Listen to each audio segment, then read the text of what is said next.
call to order the Chesterfield Township Board of Trustees meeting for Tuesday, April 22nd, 2025 at 7 p.m. Pledge of Allegiance will be by the board.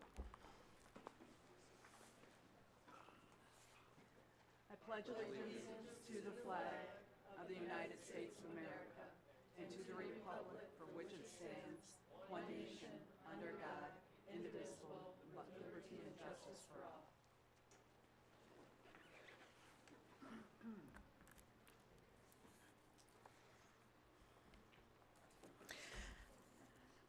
Item 3 is roll call. Treasurer Elliott. Here. Trustee Anderson. Here. Trustee Joseph. Here. Trustee Hornberger. Here. Trustee Vosberg. Here. Clerk Berry is here. And Supervisor Kersten is asked to be excused.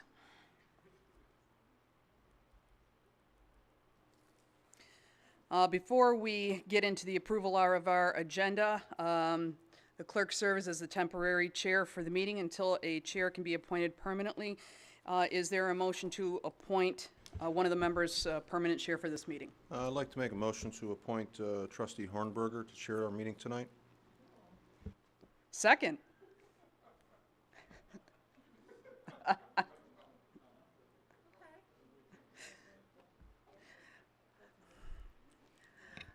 We have a motion by Trustee Joseph, seconded by Clerk Berry, to appoint Trustee Hornberger as the chair for this meeting.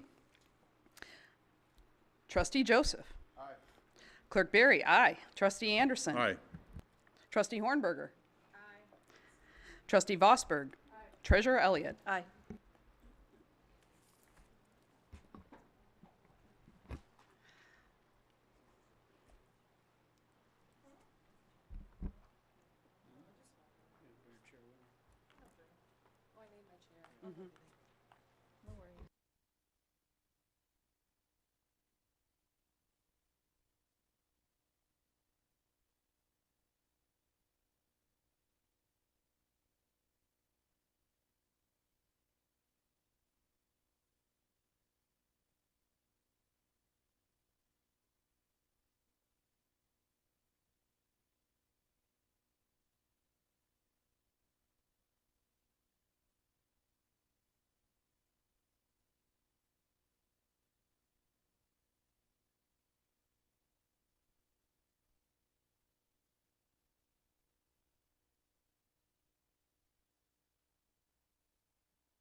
Okay, next we need an approval of the agenda. Madam Chair, I'd like to make a motion to approve the agenda with the removal of item 10D.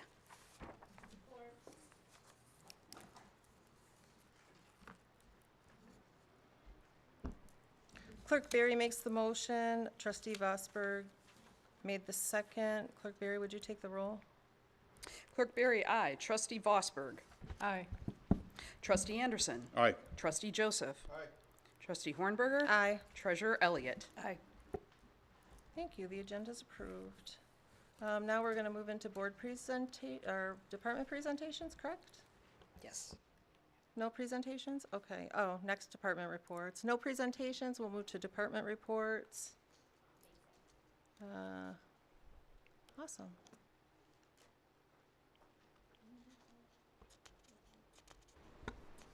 Good evening. Keep it brief tonight. First thing, Election Commission meeting is slated for May 1st from 10 to noon, roughly, at the senior wing where the clerk's office is temporarily being housed. We do encourage the public as well as board members to attend. Elections never stop. A lot happens in the background, and the more informed the public is, the better for us collectively. Keeping up with legislation, Executive Order 1424-8 was proclaimed by the President, which directed that birthright and citizenship needed to be verified prior to receiving ballots, as currently being sought for injunctive relief by the District Court of D.C. Right now, nothing's moving with it, but we are seeing that at the state level. Last Friday, the State Board of Canvassers approved ballot language for a proposal to have it that citizenship is verified prior to individuals being added to the voter roll. So we are keeping an eye on that. Also, our professional organization, the Michigan Municipal Clerks Association, has been tracking this as well. We had a lunch and learn with the chief counsel for Arizona's Office of the Registrar. Those are the individuals who maintain the voter rolls there, and we discussed the implementation. So again, we are trying to stay ahead of that. And then lastly, the state legislature appropriated funds for ADA compliance in polling locations. With that in mind, the township hosts the community center here as one of our polling locations. The money will be given to our professional organization as the grant administrator. And roughly, we don't have a rough figure how much money we may be entitled to, but we are being told it's based on a per voter formula, and roughly 40,000 is what we're earmarked. We're spinning the wheels right now. We're going to collaborate with facilities and Parks and Rec. We're hoping to get things like automatic door openers here, help mud pump some of the pads that have slipped to make it easier for voters with impairments and disabilities. So exciting stuff on the horizon. And then lastly, if we do have any ballot proposal language that is being sought for August, Tuesday, May 13th for the board is the last date that language can be provided for an August election in the event that anything may be in the pipeline. We always mention this because the school boards reach out and you all do have networks with these individuals. So if anything is through the pipeline, please direct them back our way. But we have spoken with Lance Cruz as well as New Haven and Anchor Bay. Nothing seems to be on the horizon, but in the event, good information to be had. Thank you. Thank you. Next.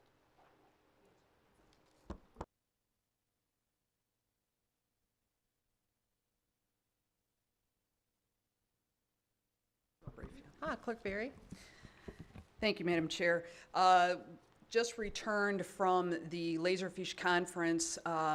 It was a very, very packed week with a lot of educational classes and labs. A couple of the questions that I asked them in particular, as I told the board I would, so I just want to brief you on their answers.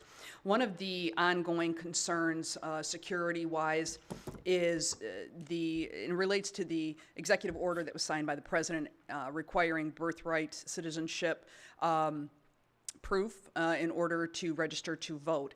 One of the ongoing issues that we have had with that, although we support it in concept, is that we have no way to verify those documents being provided to us. So if we are provided with a birth certificate or naturalization papers, we have no way to verify that.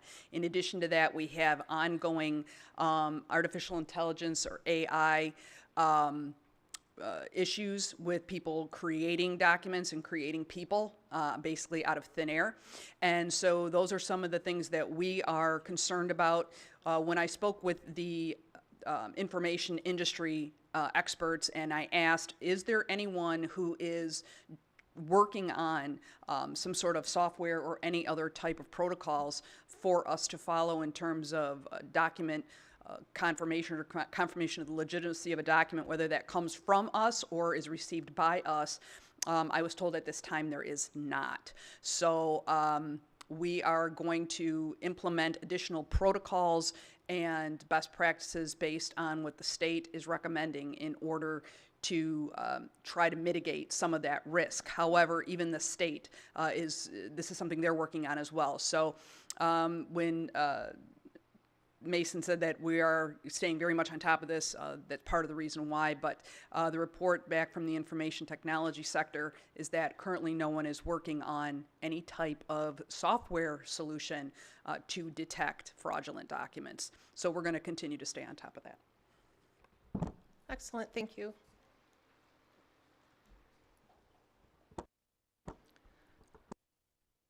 Moving on, we need to move into public comments. So public comments are limited, do you read? Limited to 3 minutes if there's anyone who, anyone?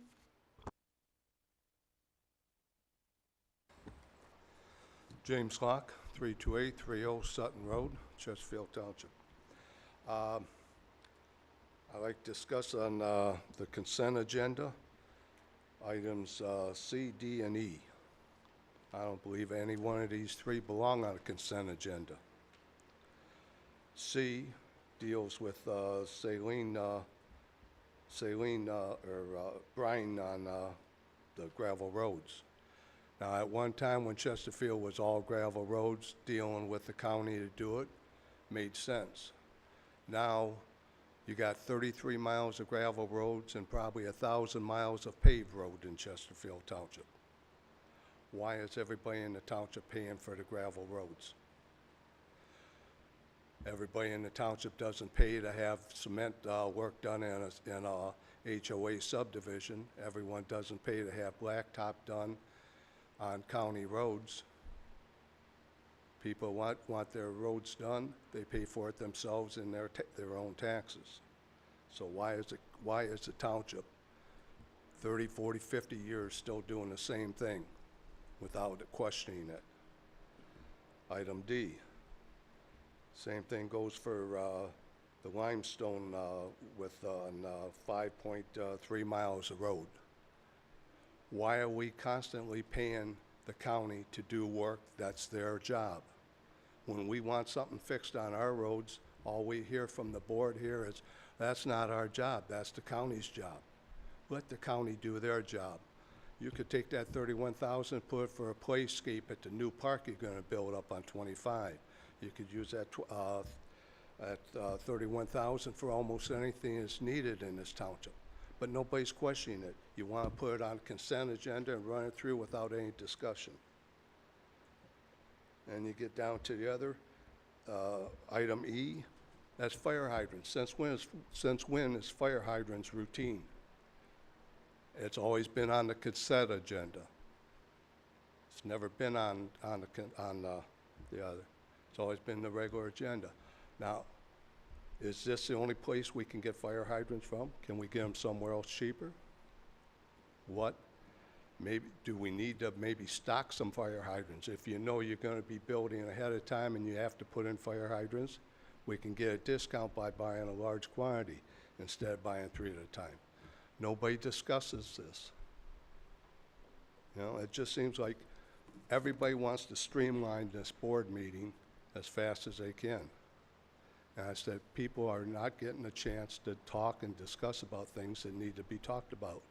This township is changing, you all know that. We need to rule out some of the old things that we've been doing and just automatically rubber stamping it. My time's up, okay, thank you.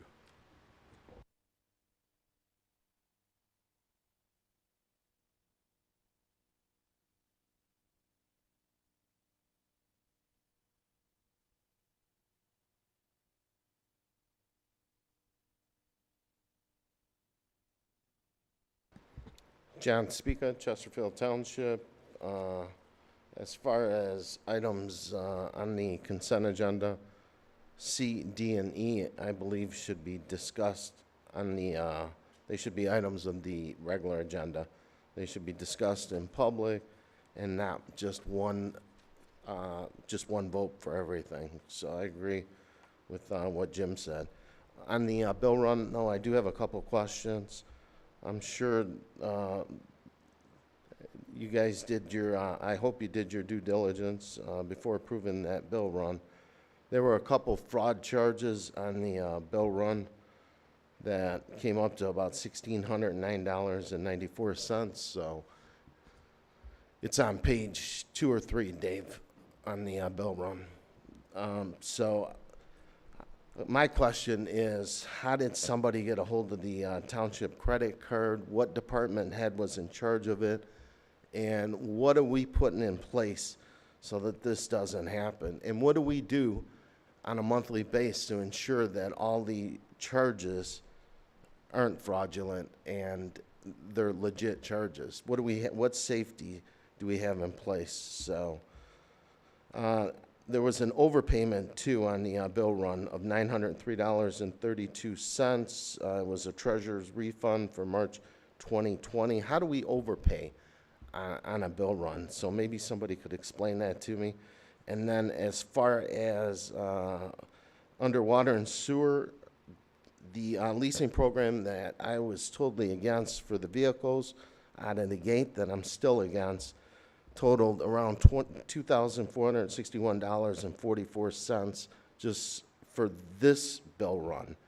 So if the township is in such financial shape that the supervisor continues to say, which I disagree with, we should buy our vehicles. So we should not be leasing these vehicles. So it's costing the residents a fortune to continue to do this. So as far as on the regular agenda, item D, I fully support that. And item F, the Phragmites spraying, we've got a lot of residents in Chesterfield that have objected to that, the concern with the spraying that they use. But most important is we pay the county close to $7 million of our taxpayers' money. So I don't understand why everything has to be a 50-50 split with the county all the time. So I don't see a return on investment for the money that we give the county on what we get back. I really don't. So, and I think that we need people on the board that are going to fight for the residents. So I would appreciate it. Thank you.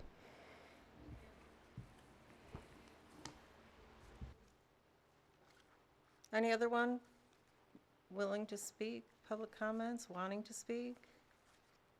Going once, going twice? Okay. Moving on. Approval of the consent agenda. Do I have a motion to approve the consent agenda? Madam Chairman, I'd like to make a motion to approve the consent agenda as presented. I will second that. Support.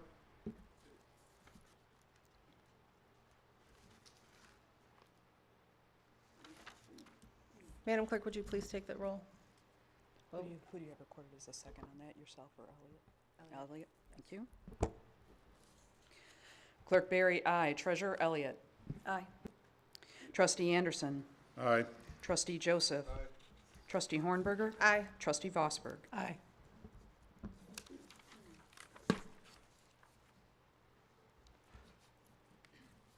Moving on to public hearing, we need a vote to move into public hearing, correct? Yes. Excellent. I will make a motion for us to move into a public hearing to discuss the Elray Road Maintenance Special Assessment District. Do I have a second? Second. Excellent. Would you, Madam Clerk, would you take that vote, please? Trustee Hornberger. Aye. Clerk Berry, aye. Trustee Anderson. Aye. Trustee Joseph. Aye. Trustee Vosberg. Aye. Treasurer Elliott. Aye.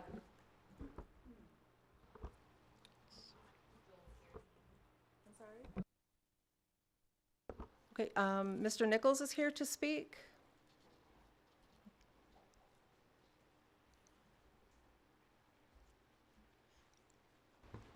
Good evening, Board. Joel Nichols from the Assessor's Office. I've been asked, Carrie asked me to appear on her behalf. She's taking a well-deserved break right now, but I'm here to answer any questions anybody may have regarding this question. Otherwise, we can move on. Are there any questions from the trustees? Trustee Joseph? Yeah, just one, do we have a vote percentage on this special assessment Yes, it's- district? Approving frontage is 57.57%. Thank you. You're welcome. Any other questions? Clerk Berry? Thank you, Madam Chair.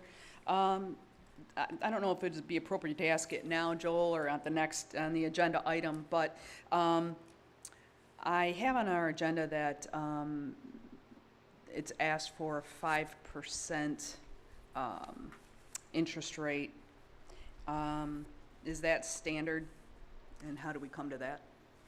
Well, that's not something that the Assessor's Office would be setting. Of course, that's a board question. There are various parameters for interest rates.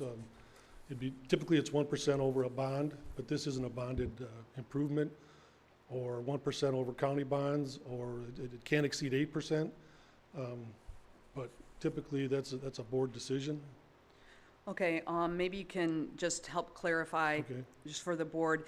I'm just looking at our Administrative Procedure Order 06-2018, under the questions and answers, and the question is, am I charged interest on a special assessment? And it says that private road maintenance districts are not charged interest and are assessed based on the actual costs incurred yearly by the township for maintenance. Is this different from that? It is different than a regular paving special assessment, because you're not incurring costs until you purchase the stone, I guess, and, then spread the stone, grade the road out. So it is a little bit different, but again, that's a board decision, how they want to handle that interest on this. Thank you. Any other questions? Seeing none, thank you so much.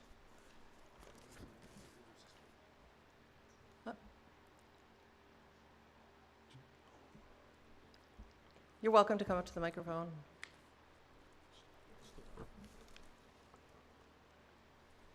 I'm having a hard time hearing because of the fans. Oh. But last time we were here, they didn't know if they were going to put 60 tons or 100 tons on El Rey.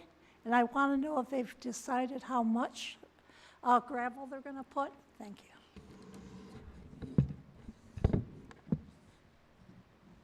I'm sorry, I didn't introduce myself. My name is Moira Hunker, and I live at 26825 El Rey. And yeah, so we don't know how much they're going to put, and we don't necessarily want to put on every year. Grading, yes. And, we're a little concerned with all that gravel going into the ditch, making the ditches more shallow. So I don't know, did they ever decide on how much I think we might be able to answer that for you. Go ahead. gravel? Okay.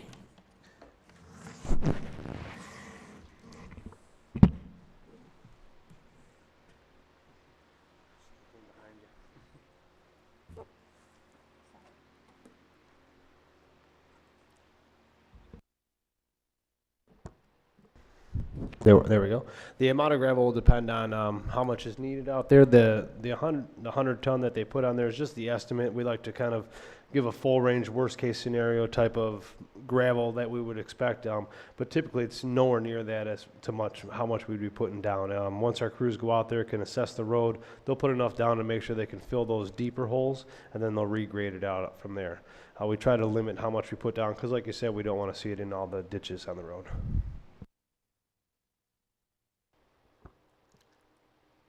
Any other community members that need to address? Excellent, thank you. Motion to close the public hearing?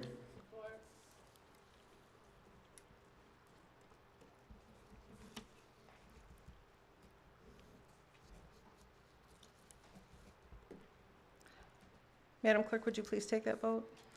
Trustee Joseph. Aye. Trustee Vosberg. Aye. Trustee Anderson. Aye. Trustee Hornberger. Aye. Treasurer Elliott. Aye. Clerk Berry, aye. Okay, moving on to the regular agenda. Agenda item 10A. Agenda item 10A is to adopt Resolution 2025-12, number 5, approving the special assessment roll for Allway Road Maintenance, confirming the special assessment roll, and providing for collection in annual installments for a 5-year period. Said installments of the special assessment roll shall bear interest at the rate of 5% per annum, payable annually on each installment due date. So moved. Support. Madam Clerk, would you please take that vote? Trustee Joseph. Aye. Trustee Anderson. Aye. Trustee Hornberger. Aye. Trustee Vosberg. Aye. Treasurer Elliott. Aye. Clerk Berry, aye. Motion passes. Moving on to item 10B. Item 10B is to approve a recommendation by the assessor to contract for appraisal services for 3 Michigan Tax Tribunal appeals. Do we have support? So moved. Support. Moved by Trustee Joseph with a second by Treasurer Elliott. Are there any questions? Discussion? Madam Clerk, would you please take that vote? Trustee Joseph. Treasurer Elliott. Aye. Trustee Anderson. Aye. Trustee Hornberger. Aye. Trustee Vosberg. Aye. Clerk Berry, aye. Moving on to item 10C. Item 10C is to adopt proclamation number 2025-03, recognizing May 11th through the 17th, 2025 as National Police Week. So move. Do we have a second? Oh. Excellent. Moved by trustee Anderson, second by trustee Joseph. Madam Clerk, would you please take that roll call? Okay. Trustee Anderson. Aye. Trustee Joseph. Trustee Hornberger. Aye. Trustee Vosberg. Aye. Treasurer Elliott. Aye. Clerk Berry. And then I'll read it. I'm sorry? And then I'll read it, the proclamation. Motion passes. Clerk Berry? On behalf of the people of the Charter Township of Chesterfield, Macomb County, State of Michigan, the Chesterfield Township Board of Trustees does hereby proclaim May 11th through 17th, 2025 as National Police Week. Whereas in 1962, President Kennedy proclaimed May 15th as National Peace Officers Memorial Day and the calendar week in which May 15th falls as National Police Week. Established by a joint resolution of Congress in 1962, National Police Week pays special recognition to those law enforcement officers who have lost their lives in the line of duty for the safety and protection of others. And whereas from the beginning of this nation, law enforcement officers have played an important role in safeguarding the rights and freedoms which are guaranteed by the Constitution, and whereas the members of the Chesterfield Township Department of Public Safety play an essential role in protecting the lives and property of the citizens of Chesterfield Township. And whereas it is important that all citizens know and understand the problems, duties, and responsibilities of their police department, and that members of the Chesterfield Township Department of Public Safety recognize their duty to serve the people by safeguarding life and property, by protecting them against violence or disorder, and by protecting the innocent against deception and the weak against oppression or intimidation. And whereas it is fitting and proper that we express our gratitude for the dedicated service and courageous deeds of law enforcement officers and for the contributions they have made to the security and well-being of our citizens. Now therefore, the Chesterfield Township Board of Trustees do hereby proclaim May 11th through the 17th, 2025 as National Police Week. Thank you. Moving on to item 10E. Item 10E is to adopt proclamation number 2025-05, recognize and to proclaim May 18th through the 24th, 2025 as National Public Works Week in Chesterfield Township in alignment with the 65th annual observance sponsored by the American Public Works Association. Do we have a motion for that? So moved. Support. Motion by Clerk Berry, support by trustee Vosberg. Clerk Berry, would you take the roll for, the vote on that? Clerk Berry, aye. Trustee Vosberg. Aye. Trustee Anderson. Aye. Trustee Joseph. Aye. Trustee Hornberger. Aye. Treasurer Elliott. Aye. Motion passes. I'll read it. Clerk Berry. Whereas public works professionals focus on infrastructure, facilities, and services that are of vital importance to sustainable and resilient communities and to public health, high quality of life, and well-being of the people of Chesterfield Township. And whereas these infrastructure, facilities, and services could not be provided without the dedicated efforts of public works professionals who are engineers, managers, and employees at all levels of government and the private sector, who are responsible for rebuilding, improving, and protecting our nation's transportation, water supply, water treatment, and solid waste systems, public buildings, and other structures and facilities essential for our citizens. And whereas it is in the public interest for the citizens, civic leaders, and children in Chesterfield Township to gain knowledge of and maintain an ongoing interest and understanding of the importance of public works and public works programs in their respective communities. And whereas the year 2025 marks the 65th annual National Public Works Week, sponsored by the American Public Works Association, Canadian Public Works Association, be it now resolved That we do hereby designate the week of May 18th through the 24th, 2025 as National Public Works Week. I urge all citizens to join with representatives of the American Public Works Association and government agencies in activities, events, and ceremonies designed to pay tribute to our public works professionals, engineers, managers, and employees, and to recognize the substantial contributions they make to protecting our national health, safety, and advancing quality of life for all. Thank you. Chairman Hornberger, just wanted to point out that our DPS open house will kick off that event. I understand from Mr. O'Connor that the DPS open house is scheduled for Saturday, May 17th, from 10 a.m. to 2 p.m. So we'll have additional details, but that will be one of the celebrations to kick off that proclamation. Excellent. Thank you so much.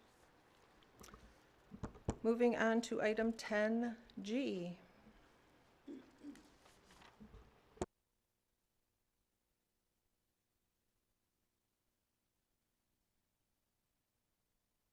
Sorry, 10F. To approve a recommendation by the Department of Public Services to participate in the Macomb County Department of Roads 2025 Phragmites Spraying Project with a 50% match not to exceed $14,000. Do I have support? Move to approve. I'll be the second. Motion by trustee Vosberg, seconded by me, trustee Hornberger. Clerk Berry, would you please take that vote? I'm gonna ask for discussion on that. Oh, sorry. Discussion. Mr. Anderson? Thank you. I just have a question on this. We've been down this road years in the past. One of the concerns was herbicide might contain glyphosate. I don't see anything in the write-up. SISMA that provides us explains what the active ingredient would be if in fact is glyphosate part of that product that'll be used, because the World Health Organization, other ones that talk, that could be threatening our health. Would you know whether or not that chemical is in this herbicide? Thank you. Yes, Six Rivers and SISMA continually go over the best practices for removing the Phragmites, and they find that the glyphosate herbicide treatment, when done properly, done by professionals, is the best way to treat the Phragmites. So it does contain glyphosate. Yes, sir. Thank you. Trustee Joseph? Yeah, I would just add, trustee Anderson, I take issue that with the statement that it is the best way to eradicate Phragmites. It is one way, and as we've kind of been down this road previously, it is probably the most inexpensive way. But I would argue that it is not by any stretch the best way, and this product continues to be banned in Europe and many nations around the country.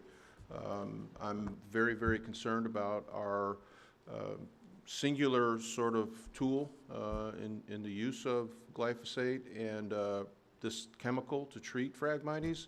I feel that we could do more, and in particular, it would cost more, but we've explored this, and we continually come back to what is, I think, by all accounts, the most inexpensive way financially, but certainly not from an environmental impact. This is what's considered a forever chemical, and it is tremendously dangerous. I just am astounded that we continue to use it around waterways. I know that that's the area that traditionally has the biggest problems, that these invasive species do choke off streams and create tremendous problems for drainage and navigating waterways. But what they're doing to our ecological habitat, fish habitats, migratory waterfowl is really quite it's depressing, to be honest with you, and I can't support any additional spraying, and certainly not at taxpayer expense. Thank you. Do you know if there are alternatives that they've ever used or looked into? They have looked at other opportunities, but as Trustee Joseph said, it is very cost effective. Last year we did treat 35.6 acres at just under $7,000. So it is a cost-effective method. There is other methods, but as far as what Six Rivers and SYSMA, through their studies, have shown that this is the most cost-effective and most productive way of getting it done. Any other discussion? Clerk Berry, would you please take that vote? Trustee Vosberg, Aye. trustee Hornberger, Aye. trustee Anderson, No. trustee Joseph, No. treasurer Elliott. Aye. Clerk Berry, aye. Motion passes. Moving on to item 10G. Item 10G is to adopt resolution number 2025-13, a resolution to submit application for Michigan Townships Association Certificate of Achievement in Election Administration. Madam Chair, I'd like to make a motion to adopt resolution 2025-13. I will second that. Motion by Clerk Berry, seconded by trustee Hornberger. Clerk Berry, is there any discussion? I think our election Lisa? administrator. In the spirit of brevity, I will just touch on the facets that are most important here. Again, we do meaningful work here. Our service delivery with the elections, it doesn't just end with the ballots, the continuous maintenance of the voter rolls, as well as educating the public, staying up on best practices. This is a certificate program through MTA that recognizes that we are doing things above code, if you will. So we're striving to do everything that is, fiscally responsible, as well as the best level of service to a qualified elector, and I use that phrase there intentionally. With that in mind, certain things we embarked on last year with our voter education campaign, including the voter guide. We sent out first-class letters from the clerk's office explaining changes with early voting, and all these things culminate to the fact that we're being recognized by making this application for the things that we do, and again, the excellence that we go. This is part of a greater program through MTA, which is the Township Excellence Program. It is awarded concurrent with the term of the board, saying, hey, the township excels in all these categories. They range from accounting functions to other statutory functions, such as the treasurer, assessing. So this is just one step to encourage everyone else in their departments to embark on this, and then hopefully the township can achieve that excellence award. And simply put, it's just another certification to add in our toolbox to say we do a good job and a damn good one. Excellent. Any other discussion? Clerk Berry, would you please take that vote? Clerk Berry, aye. Trustee Hornberger. Aye. Trustee Anderson. Aye. Trustee Joseph. Aye. Trustee Vosberg. Aye. Treasurer Elliott. Aye. Motion passes. Moving on to item 12, public comments.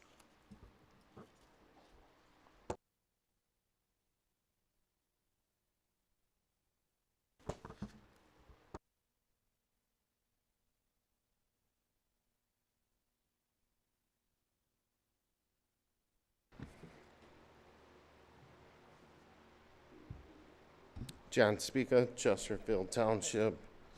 I hear the word tossed around, cost-effective, all the time when it comes to the residents. It was pointed out by a board member that the chemical in the frag money is banned in Europe and other countries. But yet this board took it upon themselves again to approve something that the residents totally oppose. So it's only cost-effective to 5 members of this board when it comes to the residents. But when it comes to them, there is no cost-effective. For example, you guys gave yourself raises anywhere from 10 to 20%. There was no cost-effective in that. You didn't look at that. The deputy treasurer, the treasurer hired a deputy treasurer, the clerk hired a deputy clerk at $83,000 plus benefits. There was, even when the attorney said it was a part-time position. So I didn't see anything cost-effective in that. But you guys still went ahead and did it. So when it comes to you, there is no cost-effective. When it comes to us, then it's all above being cost-effective. And I'm going to call BS on it because that's not the way it should be. It should be cost-effective across the board on both sides. An important issue to me is I haven't seen anything done. As a matter of fact, we had one resident in the township. We've got a car wash at 21.5 Mile Road in Gratiot that there's garbage all over it. There's rats. When you drive by there, I mean, it looks like a hot mess. So if we can get somebody or somehow get that cleaned up, it doesn't even look good for the township. Gratiot itself, if you drive Gratiot on a daily basis, doesn't look good. I think we should have two individuals, that one that goes northbound, the other one that goes southbound, that cleans that corridor. That is our main lifeline of the city.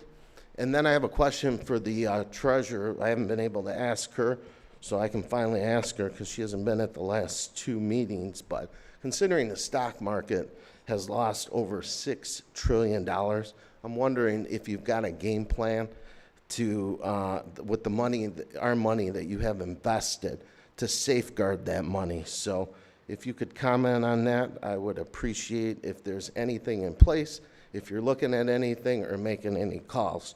And then the other thing is on the fraud, the fraud charges that I asked about, nobody commented on that. As a matter of fact, by the looks on a lot of your faces, I don't even think you knew it was even on the bill run.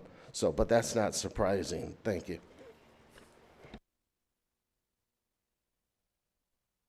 Any other public comments?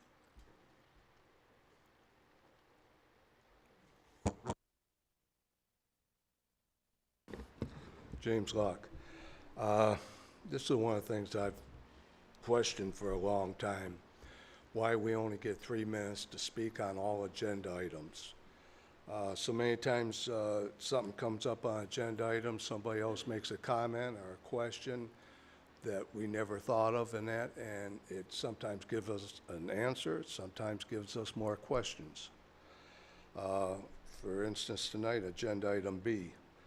The assayer's office needs help, okay? Now, according to Township Assayer's Office is responsible for determining value of all taxable property within the township, which is used to calculate property taxes. They also manage property records, administer exemptions, and handle appeals regarding property assessment. Now, I'm assuming there's more going on than what we have in agenda item B telling us, or what I was able to read online about agenda item B. There's no explanation. I have no way of knowing what's going on, why you're spending this money to have an outside firm do this. So, you know, maybe in the future you could consider changing the agenda to allow questions and answers on agenda items. There's not that many people here asking questions or wanting to see what's going on. It's not going to take that much extra time out of your life. You know, maybe we could change that. It'd be nice to be able to get some answers. Thank you.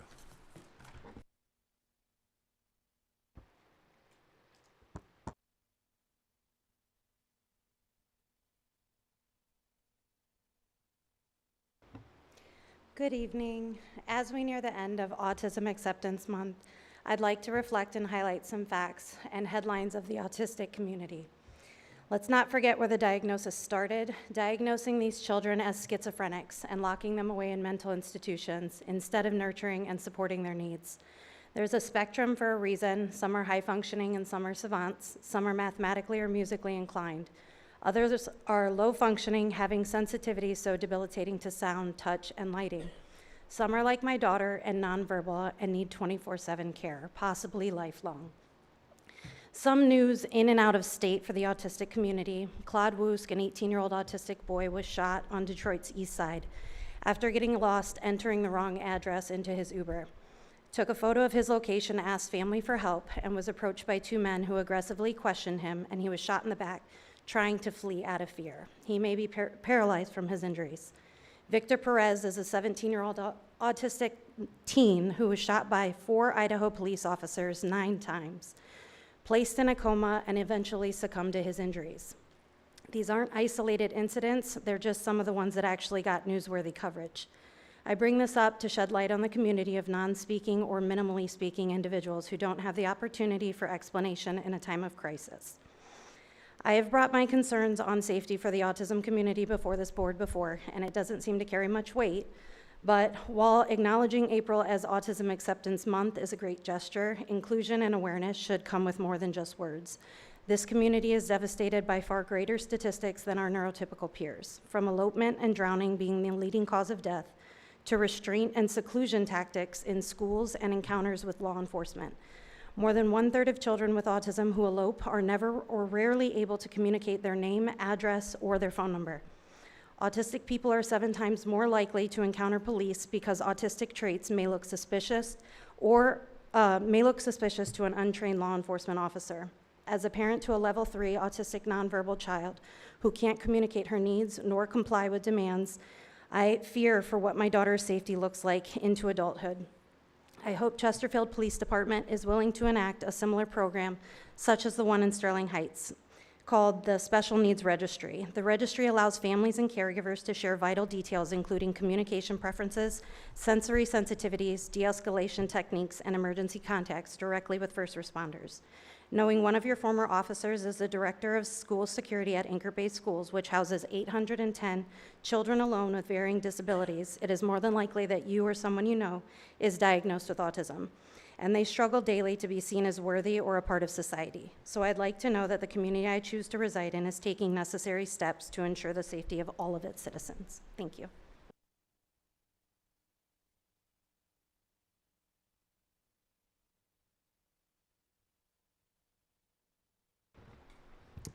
All right, good evening, everyone.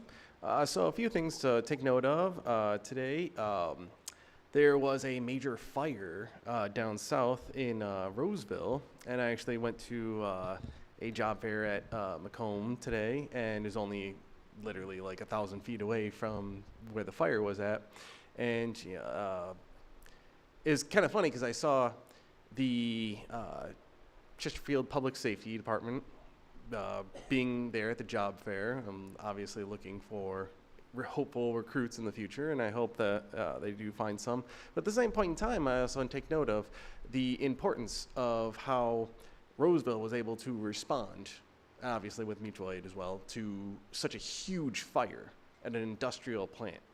And I take note of how many places here in this community, be they industrial or big box retailer or of any capacity, that if the worst case scenario were to happen, are fire resources capable of handling such a disaster? And I bring that all up today because I was not here for the last meeting because I was up north. I was deployed by Governor Whitmer to deal with the ice storm aftermath. I don't know if you paid attention to what had happened at the end of the last month, but there was a massive storm, came through and caused a lot of damage up in the northern counties of the Lower Peninsula.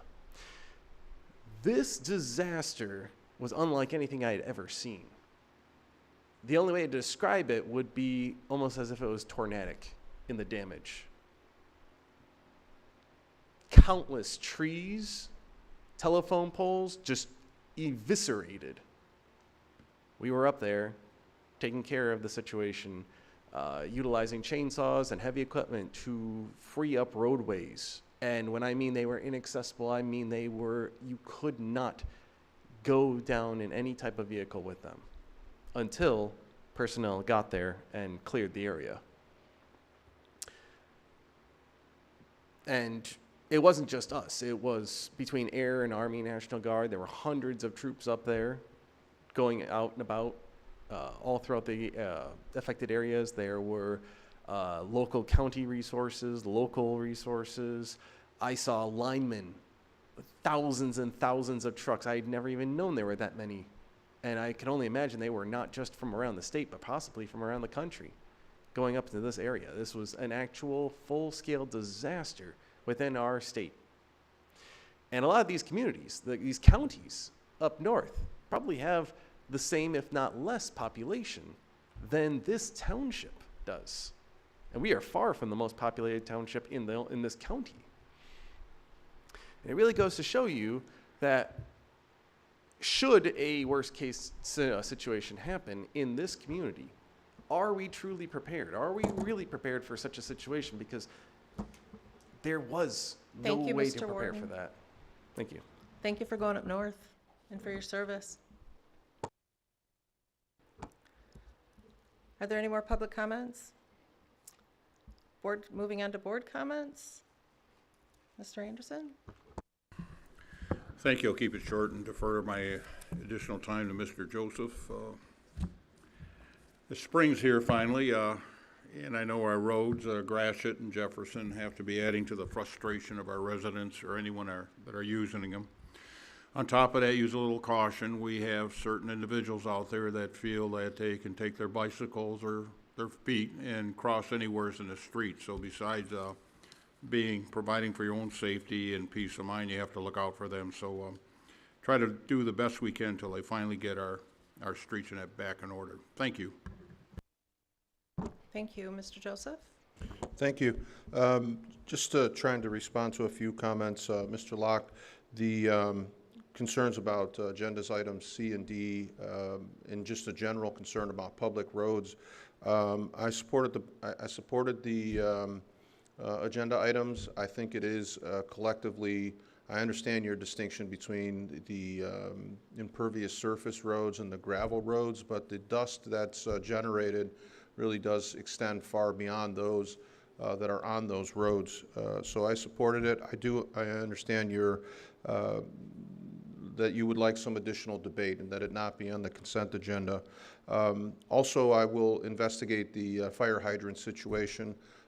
Typically, fire hydrants, meters, those things have periodically shown up on the consent agenda as they are routine, but I did appreciate your comment about a bulk purchase, and I'll make a point during our next public safety meeting to talk about, do we have the capability of stockpiling, and is there a cost benefit to purchasing in bulk?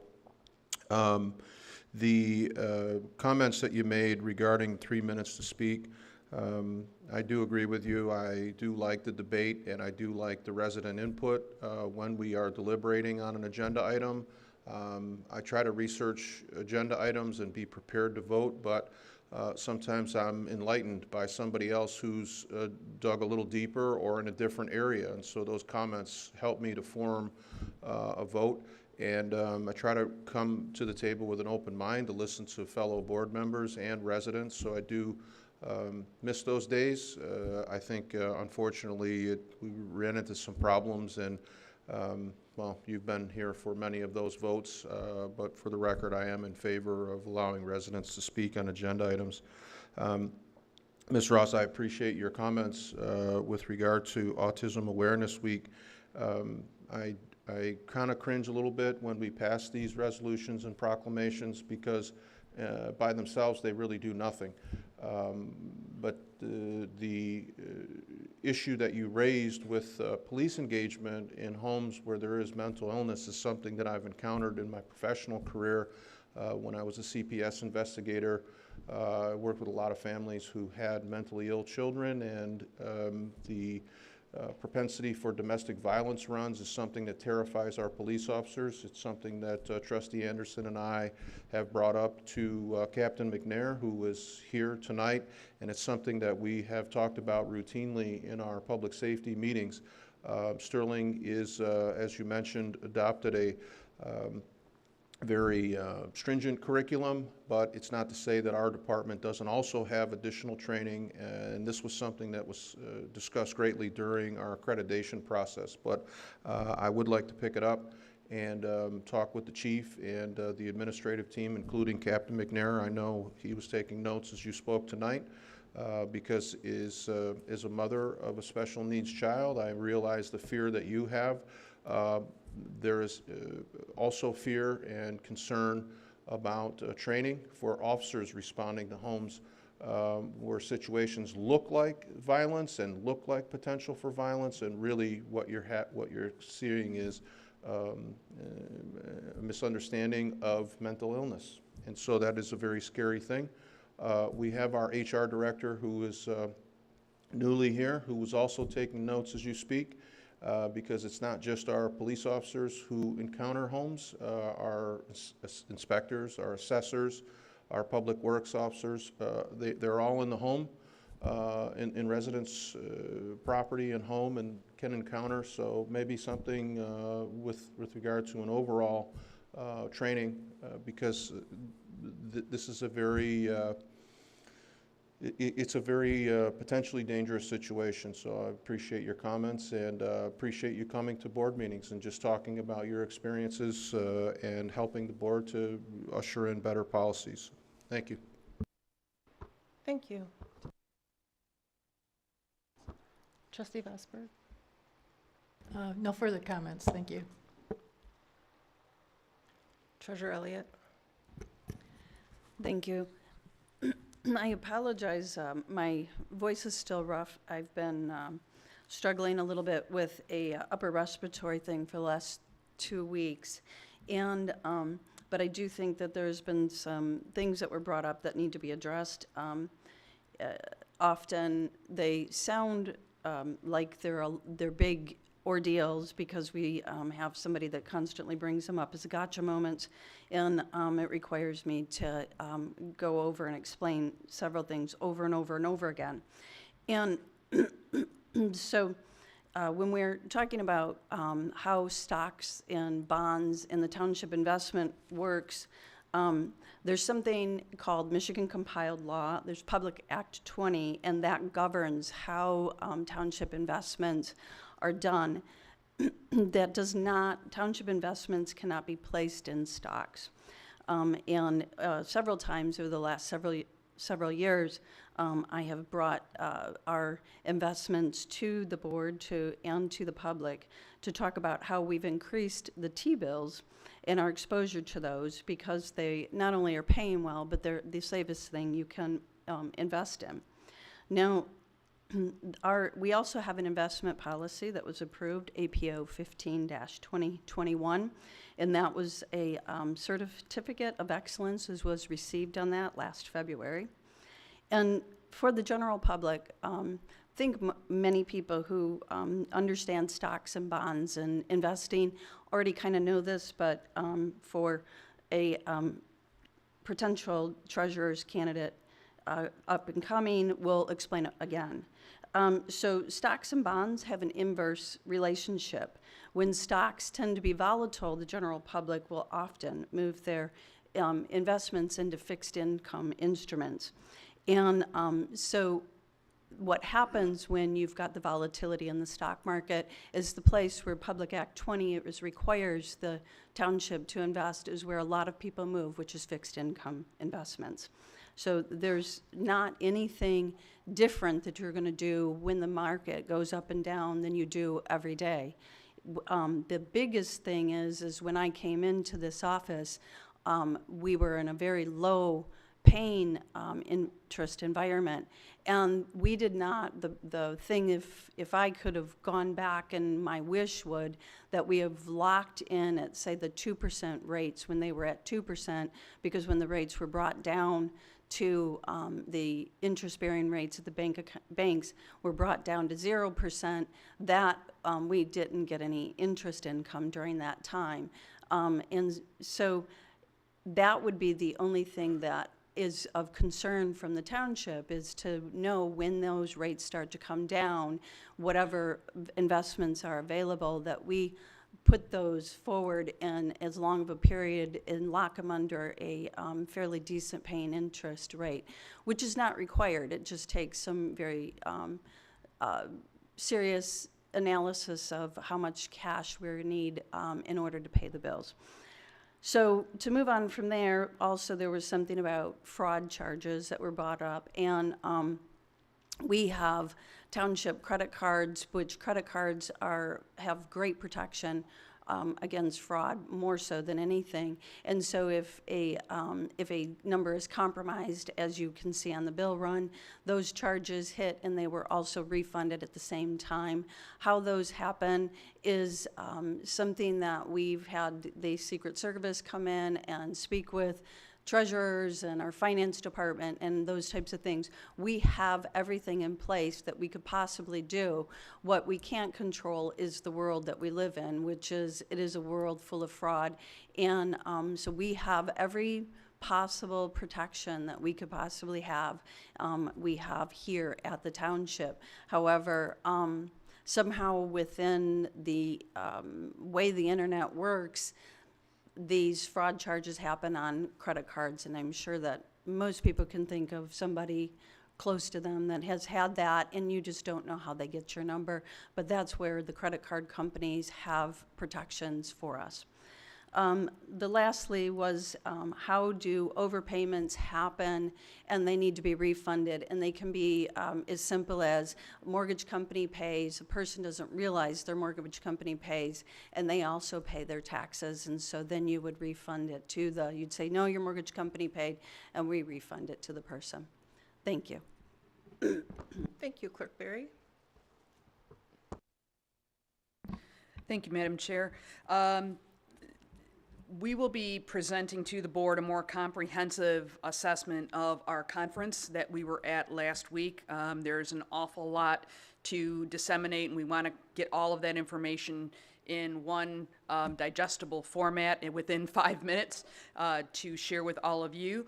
But all of the materials that we received at that conference are available to the board members and to all of our staff, as well as members of the public upon request.